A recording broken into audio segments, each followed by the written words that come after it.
Magazine. So I saw a social media post of Vibe magazine today, and the post was about 50 Cent's. This guy made a song about 50 Cent's baby mom, and he's disrespecting her how she used to date Diddy or whatever. And I'm like, do you understand that that's Vibe magazine? That was a music culture magazine. And right now, in 2025, every recording artist in hip hop and R&B that wrote a song in 1990 can terminate the publishing on their copyright and get that back. But yet you're watching videos of somebody troll 50 Cent, and Vibe magazine is not telling stories about how black artists and black rappers need to be getting their publishing back. They're not telling those stories on Rolling Stone. They're not telling those stories on Billboard. They're not telling these stories on even the black media sites that we own. So I don't see those stories on the Shade Room, Baller Alert. I don't see these stories on World Star Hip Hop with the word hip hop in it, but nobody's telling us how to get hip hop back in our pocket. So that's the thing that I think is extremely important. It's like, we got to know where this news is coming from, who these outlets are. And I get it. I get it. You're locked in. I love the funny drama and the goofy stories too. I'm not mad at those. I like the funny stories. But again, social media is a tool now. I believe that the distribution of content will go through large social networks in the future. It will not be mainstream media. Absolutely. It will not be linear television. It won't even be the apps on your TV right now. Absolutely. It will not be Netflix and Hulu. Yeah. It will be through a Facebook, through a YouTube, through an Instagram, through a TikTok, and we don't own none of those platforms. And that's why it's so important for us as creators. And to your point, when you said, yes, I work for the news networks, but I also understand the importance of creating. That's where the frustration is. That's where my frustration came in. I'm like, okay, I've got to do my own productions. I've got to go out in the community and tell my people's, I'd have to tell our story and then put it on a platform. Isaac already has the platform we need.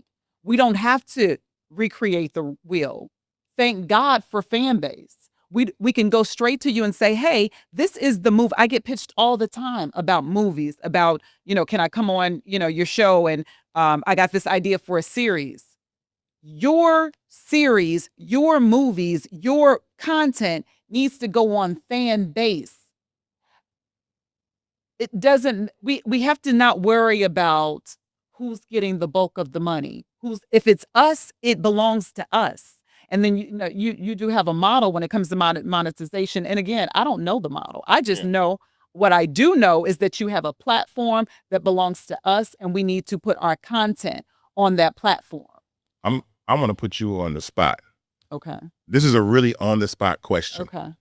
To every single black journalist on social media, I don't care if it's Charlemagne, I don't care if it's Angela Rye, I don't care if it's Don Lennon, I don't care if it's Joy Reid, because a lot of them are on Fanbase, but a lot of them aren't. And the urgency for us to start using these platforms, because again, it's cool to say I got a Fanbase page, but are you using it? Or are you still on YouTube? Or are you still on TikTok? Or are you still on Instagram? What do you have to say to those journalists? The first thing I have to say is this, and I'm going to go back and I'm going to answer your question. The first thing I have to say is people are going to go where the eyes are. I'm not going to tell the journalists to go to Fanbase because we need the people there first. So what I'm going to do is tell the people, go to Fanbase, and the journalists and the companies and the brands, they're going to follow wherever you are. You are the currency. So we need the people to go to Fanbase. You now go download Fanbase now. The journalists are going to come to you. It's going to be easy. We don't have to fight for companies. We don't have to fight for brands. We need to tell the people to come. And they're going to follow. Everybody is going to follow. So I find it hard as someone, and this is really interesting because this is a conversation I've had a lot.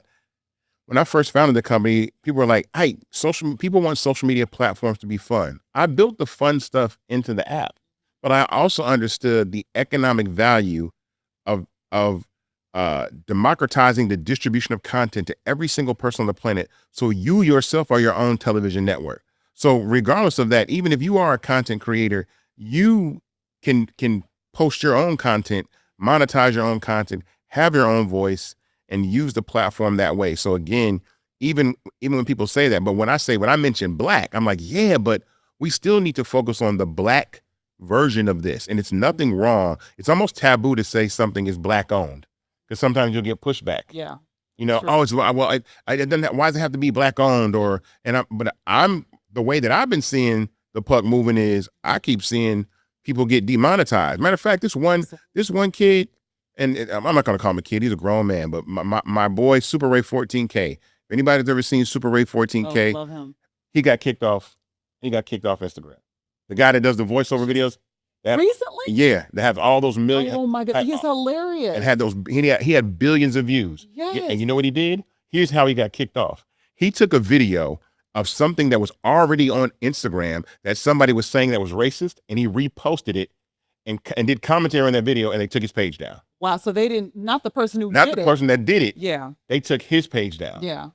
And I've been telling Ray, I was like, look, I understand you love Instagram and that's where the attention is, but you got to start building community in places where, you know, at least at the end of the day, Fanbase is a platform that's for all people. Like I said, that I don't care. I'm not trying to pick one side or another side. I want people to be able to have the conversations that they want to say when they want to say it. But when they're demonetizing mostly African-American YouTube channels and suppressing their views and kicking you off platforms, and then we just sit there and then what we do is we get upset and bang on the door like, let us in, let us in, let us in. And I'm like, what are we doing? Why are we doing that? Why are we begging to give them our content? Why are we begging to give them our money and to give them our fans?